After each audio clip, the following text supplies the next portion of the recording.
got soul training.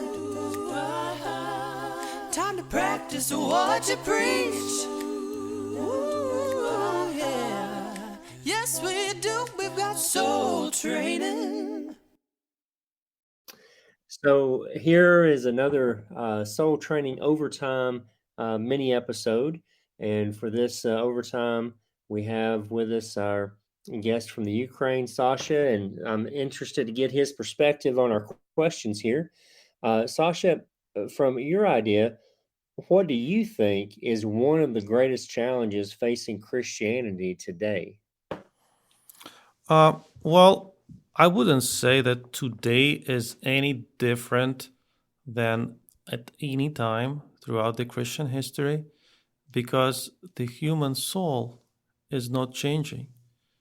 The essence of human is not changing. The essence of human is the same as it was at the days of early Christians, at the days of the Christ, and Hmm. as the days today.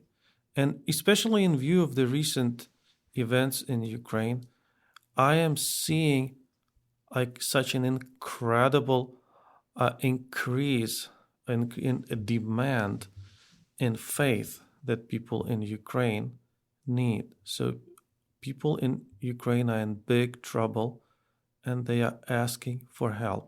They are asking God for help. And this is great. There more and more people are turning to faith because as the result of this challenge. But coming back to the problem that the challenge of the Christianity is that people should not address the God only in the problem. People should not forget to thank the God for all the blessings that He is providing to those who are not going through these troubles. Right. And as I mentioned earlier, there are many people who are well off, who seem to be doing good and not in need, seem to forget whom they should be thankful for.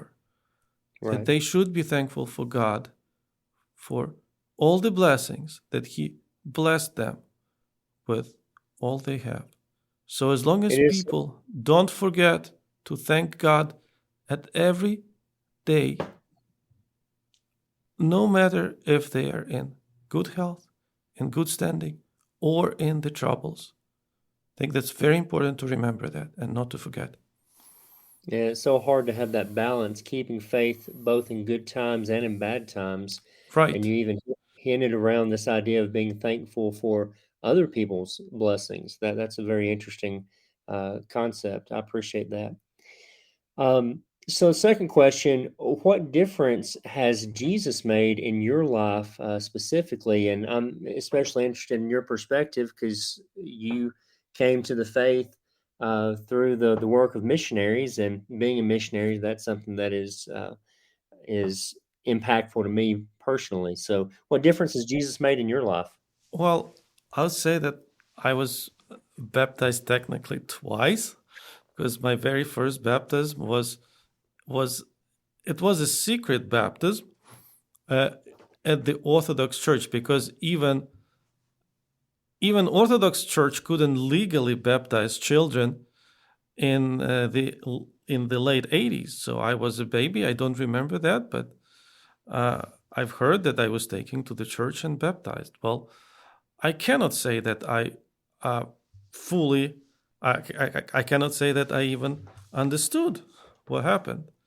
So my true baptism happened when I was 16, when I fully understand what who is Jesus, why he came to this earth, why did he die, and what Jesus is doing with my sins, and what good news Jesus brought to me. So I would say Jesus is associated since then with good news and with hope. And hope is extremely important throughout the life because if you lose your hope, if you lose your faith, you will lose everything. And Jesus is that something that is strongly inside me that Hmm. even after I lose money, even if I lose health, even if I lose everything else, Jesus and the faith is what I will be holding to. Okay, I like that. Well, our podcast is called Soul Training. And so we're interested in being spiritually fit and how people can, uh, things they can do to maintain that spiritual fitness. Can you share just one or two tips that have been helpful to you in staying spiritually fit? Well, I guess in every situation, you can look at it as good. You can see good and you can see bad aspects of that.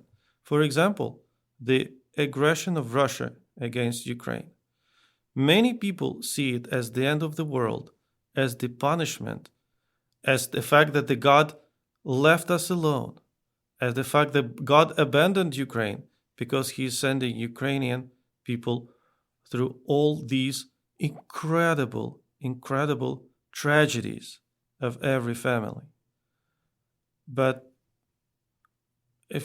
I'm trying to look at this from a different perspective, the perspective that it's all in God's hand and there is a God's plan, and that keeps keeps my faith strong, that there is a reason for all of the troubles. And so Hmm. at the end, the people, unfortunately, people who die, well, God will take care of them. But the country, Ukraine, will be stronger as the result of this incredible challenge. And I Well, feel thank you, just Sasha. having this attitude in mind, that it's not that God has left us alone, but at the end, God God has done the same to his nation.